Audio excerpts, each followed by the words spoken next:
to our joint practice. So I grew up in Karachi, and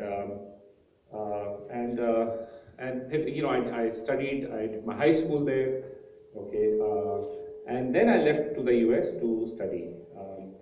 And Elizabeth was really born and was brought up on the west coast of the United States, so between San Francisco, Portland, and Seattle. And she studied first at Berkeley, and then at the San Francisco Art Institute, which is in San Francisco.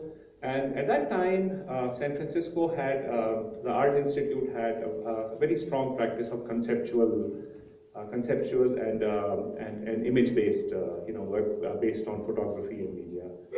So she had also studied, you know, South Asian art history at Berkeley, and among her teachers at the San Francisco Art Institute were people such as filmmaker Stan Brakhage, the painter Dadi Sultan, the kind of cult filmmaker George Kuchar, the sculptor J. DeFeo, and Paul McCarthy. And she had also studied with African-American painter Robert Colescott, who was among the first critical appropriationists. You know, so he was taking images of American art and American art history, and converting them into African-American episodes. And among the things that were happening at the West Coast were of course West Coast specific, you know, movements. The West Coast का अपना मतलब post-war and, you know, contemporary art था, लेकिन of course, you know, there was also the larger context of international art, which included minimalism, funk, and conceptual art. West Coast artists who were important at that time were John Baldessari, Mary Misk, Chris Burden, Nancy Rubens. So let me just show you some images first. नीचे करूँ इसे? And I'll come to Karachi later. Okay?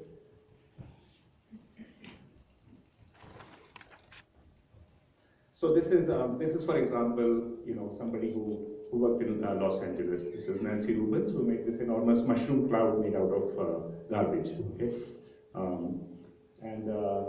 and also you know, the works of people like the Japanese Butai artist Atsuo Tanaka, who made a dress out of neon lights. Okay, not neon, sorry, fluorescent tubes. Okay. And Dan Flavin, American minimalist sculptor, who worked with also with lights, and Paul McCarthy, who actually was involved at the San Francisco Art Institute, who has this very sardonic take on American pop culture. So this is a more recent piece. Lekin ye to Paul McCarthy is a very well-known sculptor who's been working for a very long time, and one can name several others like Paul Thek. So in a sense, the West Coast had a very, you know, kind of developed and specific tradition of art making. But we were both, in a sense, reading also developments in theory, which included the work of the Indian scholars, you know, historians who were involved with subaltern studies. Okay, and at this time there was also a revival of German critical theory. Frankfurt School.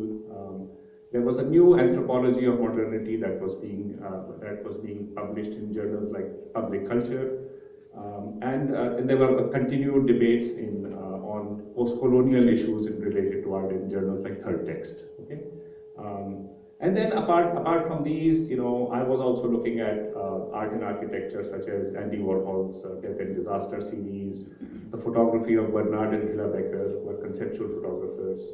But also Pakistani sources, you know, in a sense, you know, brutalist architecture as well as what might be termed Punjabi Baroque. Okay, so I'll come to the question of Punjabi Baroque soon. Okay, you know, Bollywood and Dollywood kind of set design. Okay, and both of us shared an interest in surrealism, Dada, Arte Povera, and the films of Satyajit Ray and Visconti and Chris Barker. So these were, when I met Elizabeth, which was in the late 1980s, these were influences, some she was exposed to, others I was exposed to, and many others we had in common, right? Um, and um, sorry, Japanese sculptor Tetsumi Kudo, okay, looking at really the relation between synthetic life and the body, and also George Kuchar, who was one of the teachers of Elizabeth, who was this cult filmmaker, okay, and she actually produced many sets because he had the theory that no budget, no problem was his motto, okay, and he made something hundreds of films. And students were involved in making the films, so she did set design for those films. Okay, so which incorporating sort of whatever props you can find your hands on. So in some ways, Elizabeth was already exposed to a version of pop, okay, which was specific to the West Coast, but also, of course, everyone knew about Andy Warhol and people like that. Okay. In my case, I came from a background in which I initially studied engineering. But I increasingly turned towards photography as as a kind of a self-taught, photographer, and then also becoming involved in reading social theory, reading the humanities, studying Arabic and Persian, and finally studying art history. So in that sense, one of the ways we were thinking about the relation of kind of practice, visuality, and its relation to what might be termed popular culture, or pop or popular culture. So pop and popular culture is a very important term, I think, to take seriously and to theorize. And perhaps in our discussion we can do more of that, okay? But just to kind of, parse out the notion of pop or popular, you can say pop art, you mean certain things like Andy Warhol, etc., right? But pop art was also, in a sense, can there be something like a global pop, okay? So that's one set of questions. The second thing is, if you say pop, it immediately is associated with the popular, okay? And once you have the word popular, there are many other associations that come up only in English. If you translate into Urdu, how would you translate that? Awami. Once you say awami, okay, there are further associations that are associated with, which include politics, which includes aesthetics, okay, and the relation between the two, okay. So this is something perhaps, it's important, I think, to think more carefully and theorize this, but and perhaps we can do that in the question and answer session. But among the influences I was looking at were, so I'm going to go all the way back now. Okay. So I grew up, of course, in Karachi, okay, and Karachi was a place when I was growing up which was increasingly saturated with signage, okay, with aspects of the popular. When Elizabeth came with me and we lived in Karachi for about 8 years, from about 1991 to 1998. Okay, among the things we were exploring very, very seriously was the kind of ideas of popular sources and popular inspirations. Okay.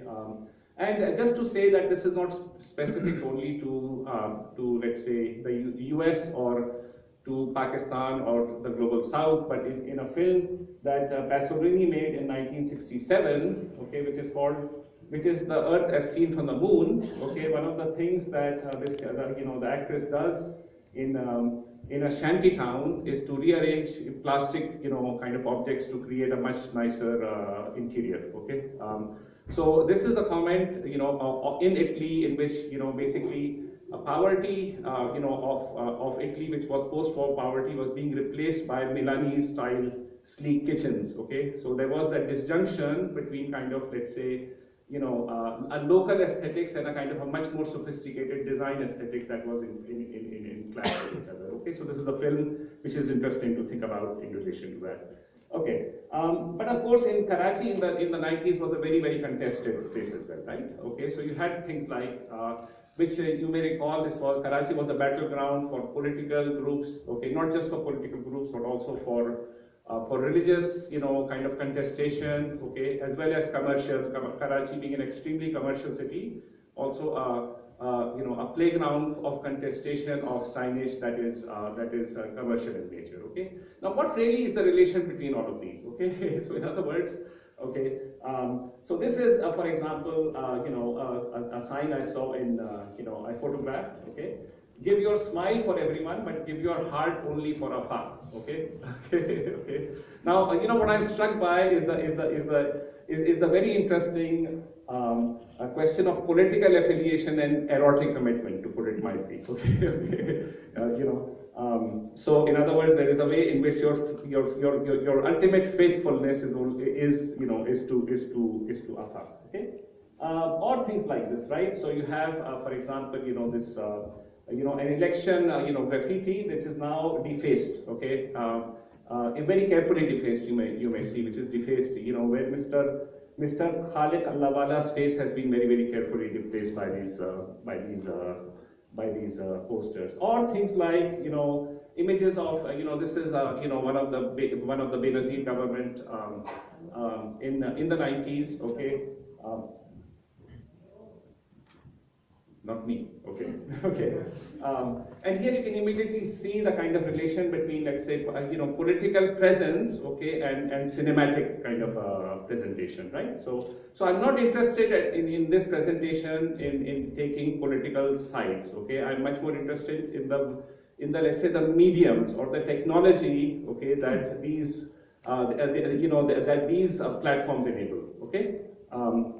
And similarly, something like this, okay, so this is the kind of poster I actually collected from, in Karachi, which says, this is a claim on Kashmir hamara hai, right?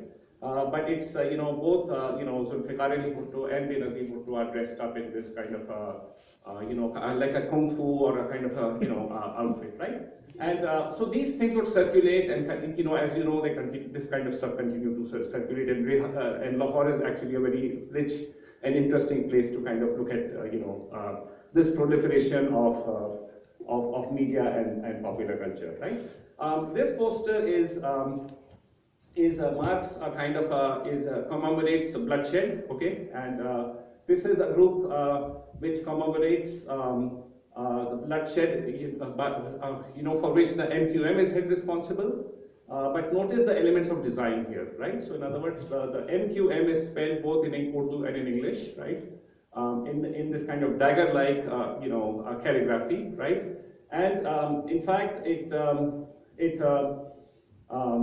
and it also appropriates fairs. Okay, so in other words, this is an Islamist group, okay, which is accusing the MQM for violence against it, okay, and yet using fairs, okay, to to kind of, in a sense, to poetically charge its message, right? Okay, and but also commercial signage, right? And commercial signage of a particular sort that we were interested in, which had to do with manufacturing, okay, and with really the question of and much of this manufacturing was another religious sign, okay, Anjuman-e Islam, who use the anatomical heart, okay, rather than the Valentine heart, because you cannot use the Valentine heart in an Islamic, okay, okay, or you couldn't at that time anyway, right? Okay, okay, and but also the kind of, let's say, the sermons, this is a TV sermon being delivered, okay, in on Pakistan television, but obviously the set design has been done by some NCA graduate probably, okay, okay, okay, kind of futuristic and sci-fi design, okay, and things like this is from 1992. This is Rambo, okay, which is created very carefully with this chamak patti, kind of design, right? Okay, and I'll come to Rambo in a minute as well, okay. Or the Gulf War, right? So the first Gulf War, which is 1991, in which you have this a tanker, a petroleum tanker painted with the image of Saddam Hussein, right? Which actually proliferated very rapidly, okay, in the lead up to the first Gulf War, right? And and it quotes Iqbal as well, right? So it says, I can't really read it from here, but मशरिक़ से उभरते हुए सूरज को जरा देख, okay, decorated gates, okay, cinema billboards, okay, in modernist architectures, okay, and but also vernacular housing. This is a house done in a peacock design, right? You have a peacock not just on the top of it, but there's also the very shape of the house has two wings which are done in a kind of a modernist stylized peacock design, right? So is this modernist or is this Punjabi Baroque? or whatever, right? So those are, I think, important questions to also place. Okay, or again, modernist houses like the kind you would find that were built, between the 50s and the 70s in Karachi. Karachi being essentially a new city, a city that experienced explosive growth. Okay, had enormous numbers of housing like this. Local manufacturing. Okay, I'll come to local manufacturing in a minute, because local manufacturing actually is it's a question of both creativity, but also a question of invisibility. Okay, because much of this manufacturing happens in what is termed by economists as in the informal sector. Okay, which is really the dominant the dominant arena for both living and working in the global south. Okay, so for example, this brand, which is called Aladdin Battery, no longer exists. Okay, this probably went out of business. Okay, this was a local Pakistani brand, right? There were lots of advertisements of this, but now this brand has totally disappeared, right? You still have Ever Ready, but you do not have a local brand, so the brands become visible and invisible in this way.